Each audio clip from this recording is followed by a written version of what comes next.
Hey Gear Seekers, I'm Nick. We've got something pretty interesting here today. We've got the Lian-Li PC-O11D Mini. It's basically like the bigger version, the O11, except it's smaller. However, you're not really sacrificing any mounting for any motherboards or anything like that. So let's take a closer look and see what makes this new Lian-Li case tick.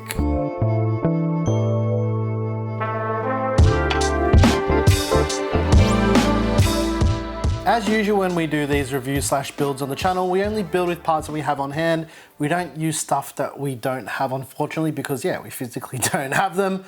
But let's take a closer look. Let's pull this whole thing apart and see what we can make fit and all the other optional accessories and just basically everything about this case. So let's jump right in. Let's start off by removing the top panel. That's the way to actually take off all the glass panels because of the mechanism that's used here. Basically, you just slide off the top panel like so. You just with undoing the 2 thumb screws at the back, and then the panels slide up and out, just like that. And the front panel does the same thing. We're actually going to remove the front for this as well. It's great because it actually gives you access to every single side of the case. So you don't sacrifice anything from the bigger version. It's basically designed the exact same way, except it's been shrunken down, which is actually quite nice. Now you'd be forgiven for thinking this is a small form factor case. It kind of is, but it's not at the same time. Removing the back panel is basically the same as well. Just 2 thumb screws. They're captive thumb screws, so you can't lose them. They don't come out of the panel, and it just slides off like that as well. Oh, and there goes one of the filters. The keen-eyed people out there would have already noticed the major difference with this case over the regular O11, and that is you can only use SFX and SFX-L power supplies because the backside is actually a lot narrower. So yeah, they've actually made it smaller so you can only use those type of power supplies here, which I think is interesting. It's an odd choice, but given that this case allows you to install anything from ITX up to EATX, yeah, it is quite interesting. There's only a few power supplies that can do like above 850 watts, which is like one being the Cooler Master SFX power supply, which we're probably going to use in this build as well. But yeah, you are actually quite limited by power supply options, and in general, SFX power supplies are a heck of a lot more expensive. But this being an enthusiast case, I don't think this is going to be much of an issue with people who are specifically choosing this to build in, because they already know what they're getting themselves into. You've got a couple hard dismounting solution options for this case. So you can do 2.5-inch SSDs on this back bracket here, which can be removed. All the cables and everything included in the case are actually behind it. So this is kind of like a nice little cable management cable raceway. And if we rotate the case around to the back, you'll actually notice that there's this little flap with a thumb screw as well. And you pull off that panel and it actually reveals some hard drive sleds in the back as well. There's 2 hard drive sleds in total. There's no mechanism really, they just slide in and slide out. Circling back to this drive mount and this kind of cable raceway, we'll remove it. You need to remove 1 screw at the bottom and then the thumb screw at the top, and just lift it up and pull it away, and it reveals basically every bit of cable and IO and everything for the front panel. So we do have quite a few options going on here. You've got your regular connectors for your lighting and your switches and everything to let you know that your system's on. Pretty standard stuff here. You've got your USB Type-C front panel connector, USB 3.0 front panel connector. Pretty standard stuff for a case, nothing special going on here, but it's nice that USB Type-C is included in this case as well. And I actually like that this is like a flat ribbon cable, makes it really, really easy to cable manage. Speaking of cable management, and back to what I was talking about before, you've got this like single cable raceway with these Velcro tie downs that are built into the case, and it goes all the way into the basement as well. You've got these massive rubber grommets and pass-throughs for all of your cables, which it may seem like you can't fit bigger motherboards in here, but actually allows all the way up to EATX, which we're probably going to be doing in this build as well, but we'll have a look at that in a moment, and I'll show you the other modular things about this case as well. Now this is where the case begins to get really, really interesting. Now, it may look like a regular back of a case, but you can actually rearrange things. I'm going to show you how this works really quick. So you've got thumb screws for every single module. I'm going to call them modules, and we can loosen them up, and it'll reveal that this can all be removed. Actually, rearrange this in a way of suiting different form factor motherboards. So let's say we're going EATX, we could move this all the way to the bottom, and then obviously you'd put these plates in up here and up here again. And there's one other accessory that can be purchased separately for this case as well. There's an optional accessory that can be purchased that converts the whole backside to have a vertical mounted GPU with an included riser cable as well. The way this works is basically the same as the other mechanism, where you just remove everything on the back of the case, and then you can either go MATX or whatever you like. You just slot it into place and screw these in, and then you've now converted this into a case with vertical GPU mounting as well. And you can put this towards the bottom so you've got more radiator clearance. So yeah, you can actually organize this in any way you like, and this is actually quite a cool little innovation. I think it makes it highly modular, highly easy to do things. Yeah, so you put that right at the bottom. Does make the case a little bit more interesting. Included with the case is a bunch of additional accessories. You've got additional blanking plates. You've got an expansion plate to expand the motherboard mounting inside the case. You've got pump brackets. Yeah, just a whole bunch of additional brackets as well.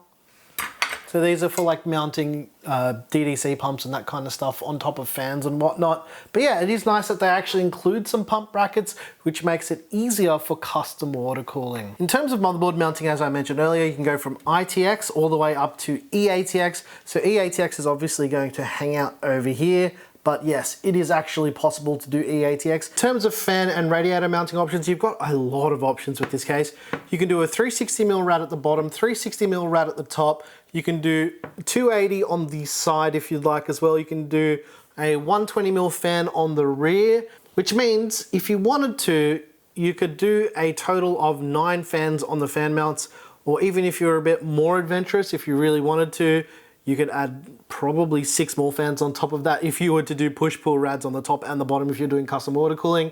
But it is possible, but completely overkill. But we will probably be trying to fill this up as much as humanly possible for this build as well. Because this case is typically designed to be used in a chimney layout, which means cold air from the bottom, flow up and push out the top and out the back side. The main dust filter is on the bottom of the case, and it just slides out like that for easy cleaning. I do like these chimney designs. They typically have really good thermals, but obviously we're going to be testing that in this video anyway, so stick around to find out how this goes a little bit later on in the video. The other dust filters we've got included are, there's a top dust filter, as well as the back side panel, which actually have these metal strips on them as well that the magnetic dust filters snap onto nice and firmly. But yeah, that's basically it for dust filtration. You've got one for the power supply side and one for the fan side as well, if you were to use it as intake. But I would recommend using that side panel as exhaust, not intake. I do see a lot of people with the PCO 11s doing that as intake, but I would recommend using this as exhaust, not intake. And the reason why they actually have a filter on there is if you were to be using it as intake, but again, I recommend using it as exhaust. For front I/O, we've got a power button, a combined headphone and microphone jack, USB Type-C, and 2 USB Type-A ports as well. We do get lots of questions about whether or not TG panels on cases are tinted. Now, it's a lot easier to see this with white cases, but I'm going to show you this, right? So you can see the case behind. If I move the panel out of the way, you can see it's a lot brighter, darker, brighter, darker. So yes, it does have a very, very slight tint. All right, ladies and gents, that's enough talking. Let's start building. Let's get into it.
We've run into a tiny bit of a snag. The idea was to originally build with an EATX motherboard and put a 360mm AIO in the top. The AIO technically does fit, however, the mounting points that line up across the top of the case do not fit because the IO cover actually sticks out a bit too much with this board. It looks like this is probably going to be the case if you go ATX in this case. So what we're going to do is we're going to pull out this EATX board and we're going to go to MATX so we can fit the 360 in the top. So yeah, sorry to lead you down this EATX path from the start of the video until now. ATX and EATX will not fit with an AIO at the top of the case. I suspect, now this is my own fault, I should have actually probably tested this a little bit more, but I was just too excited about this case. It looks as though MATX is going to be the way to go going from here on out. And if you wanted to use an EATX or ATX board in this case, custom water cooling with a radiator here and not up here. But I want to give you guys some accurate thermal results for the CPU in this case. So let's pull the board out, put in an MATX board and keep going.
Alright ladies and gents, I hope you enjoyed the build in the Lian-Li PC-O11D Mini. Now I'm going to come out and say this case is a little bit confused as to what it's trying to be.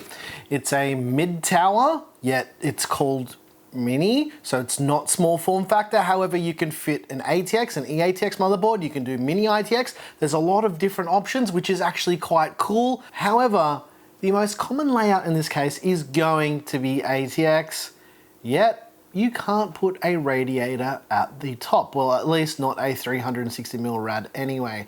And we found this out not only by looking at the specs of the case, we wanted to see if it was actually possible to do this with the build with the initial EATX board, which we found to be not possible. We did have a feeling that it would maybe fit, but obviously it didn't. And there's a few ways that Lian-Li can go and correct this. But before we actually dive into that, let's quickly take a look at the thermals with this case as well. As you're seeing on your screen right now, the thermals are okay. They're not the best, they're not bad, they're just about average. And we did also test this with flipping the fans in different orientations, having intake and exhaust and everything flipped in every combination you can imagine, and this was the optimal fan configuration. We also found this to be the optimal fan orientation with the original PC-O11 as well. I'm not going to talk about the parts in this video because I'm going to put a PC part picker list down below in the description so you can peruse that list, find out how much it cost and all the fans and everything that we usually get asked in the comments.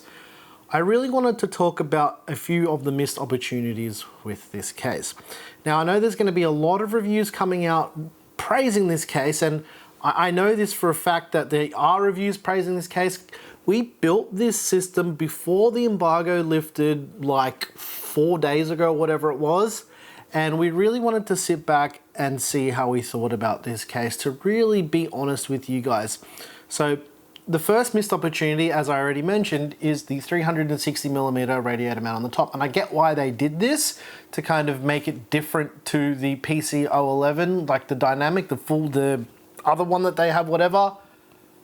But I think they could have easily have made it mountable at the top. You can do 3 120mm fans with a regular ATX or EATX board installed, but having the option for a radiator as well, especially for people who are going to do custom water cooling, because I mean, just look at all the things that are included with this case. Pump brackets and all the stuff to mount pumps on top of fans and radiators. Why wouldn't they allow you to install a third radiator or possibly 2 360mm rads in a case that is really geared towards water cooling? How could they have possibly missed such a huge opportunity? It just doesn't make sense to me, right?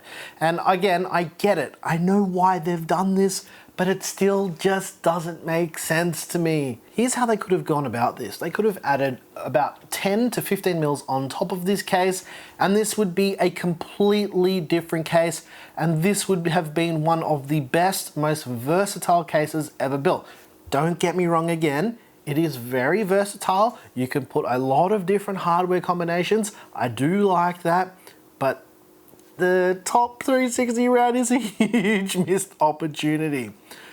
Other than that, SFX only, I get it. It's supposed to be the PC-O11 Mini, right? SFX is not a problem. There are going to be a few compromises with SFX power supplies right out of the gate. The first one being most of the cables are very, very short. So even plugging in the power for the GPU, impossible with the standard cables. It's not long enough. You just can't do it. I don't know why they opted to go SFX. Another thing with SFX power supplies, they are far more expensive. Not only that, they are harder to get. Not only that, they typically have lower power ratings than regular sized power supplies. Now, we're lucky enough to have an 850 watt Cooler Master SFX power supply. SFX power supplies with this type of wattage are next to near impossible to get your hands on. So there's that as well. Other than that, the design of the case is quite nice. Like, I like how it looks. It looks gorgeous when you fill it up with fans like we did. And that's another thing. I wanted to just go complete unicorn spew so you can see how the light bounced around the inside of the case, being that this is the white one. And I know people are gonna comment, oh, you didn't use any white components. We don't have any white components right now. Well, at least we don't have any motherboards that would have worked and no white GPUs. We don't have that Vision GPU anymore. That had to go on to someone else. And yeah, that's basically the reason why we didn't do it. The reason why I didn't use the Lian-Li Unifans is because I only have 3 white ones and 3 black ones. I did request more fans and unfortunately, they arrive at the end of the coming week and not in time for this video to come out. So we might build again with this case, but to be honest, here's the conclusion. I don't like this case. I don't like it. I think that you could possibly like it, and it's niche enough. Lian-Li really tried to make this case great, and it had a lot of potential, and it does still have a lot of potential for people who want to use it for different form factors, but they are missing out big time with the people who want to use this as a mid tower. And that's the thing. This is only slightly smaller than a mid tower, and I'm talking a mere 1 or 2 centimeters smaller than a regular mid tower.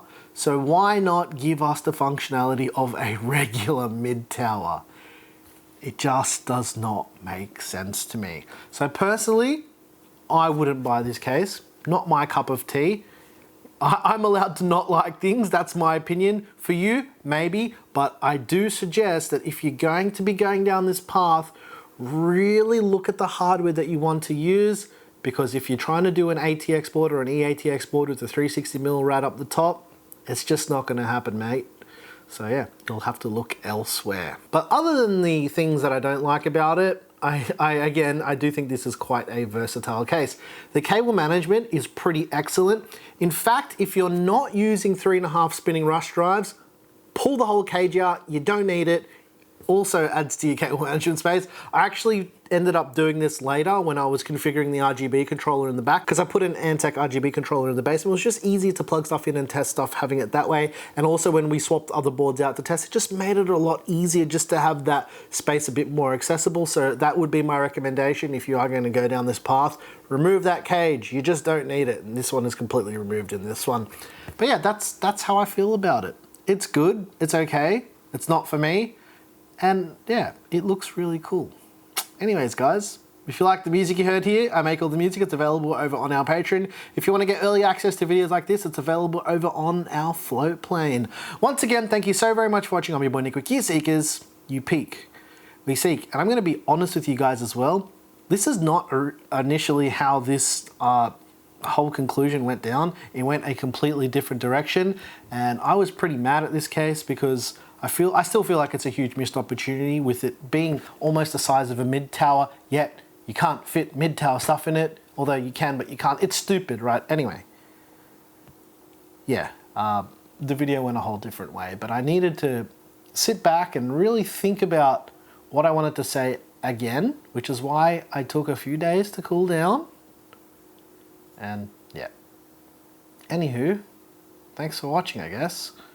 And I'll see you on the flip-flop. This video is so late.